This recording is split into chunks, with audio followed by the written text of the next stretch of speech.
defendants confess. I've had them confess to FBI agents, to homicide detectives. I've had them confess to their families, their friends, their associates. Rarely do I have them then go on, for example, the public courthouse steps and confess to everybody. Usually they try to hide the confession, secrete the confession. President Trump seems to embrace and brag about his confession, which in a normal world should make prosecuting him or impeaching him all the easier. But of course, it's all about politics. It's not about criminal law or justice, it seems. And you know, the reason I kind of, and just, being home sick, I watch a lot of TV, a lot of Netflix, but also a lot of news. And this just repetition of quid pro quo started to bug me at a certain point. Because, even talking with my family and friends, smart people who understand politics, who follow this stuff, are even like, what is quid pro quo? Why is everybody throwing around this phrase? When, am I right to say that it is a lot simpler to just explain this as something people understand? If you've ever watched a mob movie, extortion and bribery. It is. It's way easier. We should just take quid pro quo and throw it in the garbage.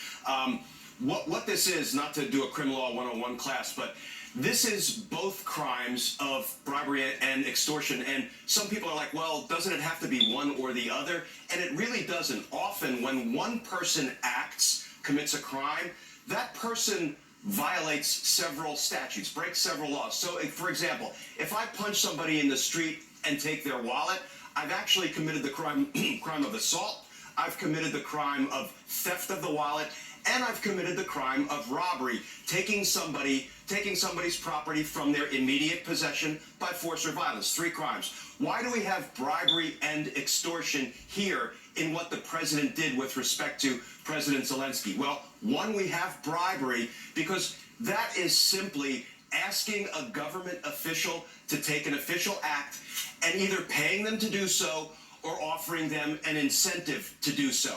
What Trump did was he offered President Zelensky an incentive by withholding funds that Congress had allocated to Zelensky that Zelensky had every right to. Joy, it would be no different than if somebody intercepted my paycheck that I earned and said, you don't get this until you do me a favor as a government official. 1, that's bribery. 2, why is it extortion?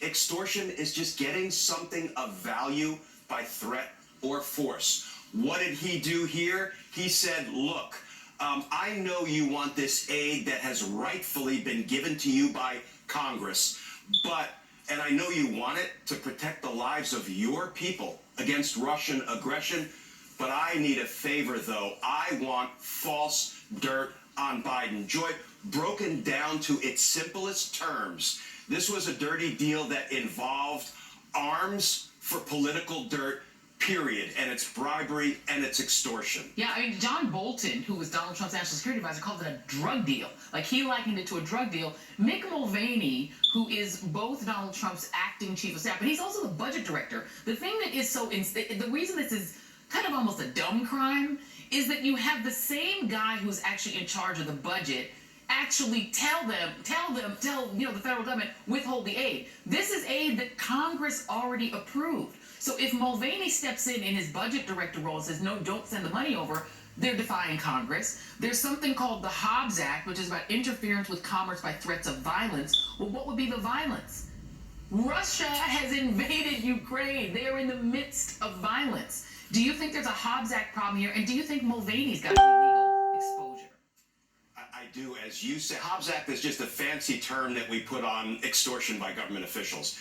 So Mulvaney does have a problem because, picking up on your analogy, Mulvaney is like the pay clerk or the HR person who's cutting the checks for people, the checks that they've already earned, because Zelensky and Ukraine already earned, in a sense, the money that Congress allocated to have them defend themselves. So this wasn't a gift. This wasn't something they were hoping for.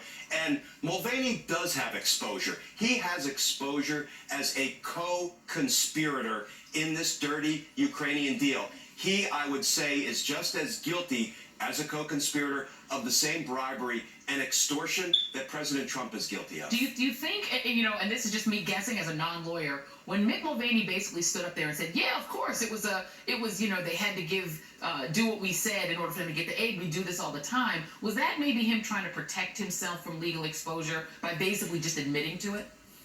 I don't know if he is picking up the sort of Trump party line, which is that if I say these things in the open, people will view them as less incriminating. I think it was Mulvaney trying to shift the narrative from, oh man, if they catch us doing this, if they out the quid pro quo, the bribery, the extortion, then it's going to be really bad. So I'm going to try to get in front of it, and I'm going to try to shift the narrative to, you know what? It might look dirty, it might feel dirty, but politics is dirty, and this is the kind of thing we do all the time. Let me play you Nikki Haley, who is a former South Carolina governor and was Donald Trump's ambassador to the UN. She gave a defense. She's on the outside now looking in, but probably wants to have a political future, maybe wants to run for president as a Republican herself one day, so she's got to get on the Trump team, I guess. That's what she thinks. Here she is defending Donald Trump regarding impeachment. Take a listen. Do you think ultimately the president will be impeached and removed from office? No. On what? You're going to impeach a president for asking for a favor that didn't happen and giving money and it wasn't withheld? I don't know what you would impeach him on. And look, Nora, impeachment is like the death penalty for a public official. When you look at the transcript, there's nothing in that transcript that warrants the death penalty for the president. Okay, I'm not a lawyer, but impeachment is like the indictment for murder. It is not the death penalty. The death penalty is after you get convicted, which the Senate's job would be. Impeachment is just the indictment, folks. It's not the death penalty. That's actually not true. But let's play that out for us. We know that you don't need a crime to impeach a president. The Constitution says high crimes and misdemeanors, not necessarily crimes you can go to prison for. But if we take Nikki Haley's kind of construction here, in your paycheck analogy, if the administrator was going to withhold your paycheck unless you dug up dirt on their neighbor that they wanted to bring down, and then it got found out that they were doing that to you, and they had actually tried to extort you, they tried to do it, but it then got out, and then they said, you know what, go ahead and take your paycheck. Did they still commit a crime?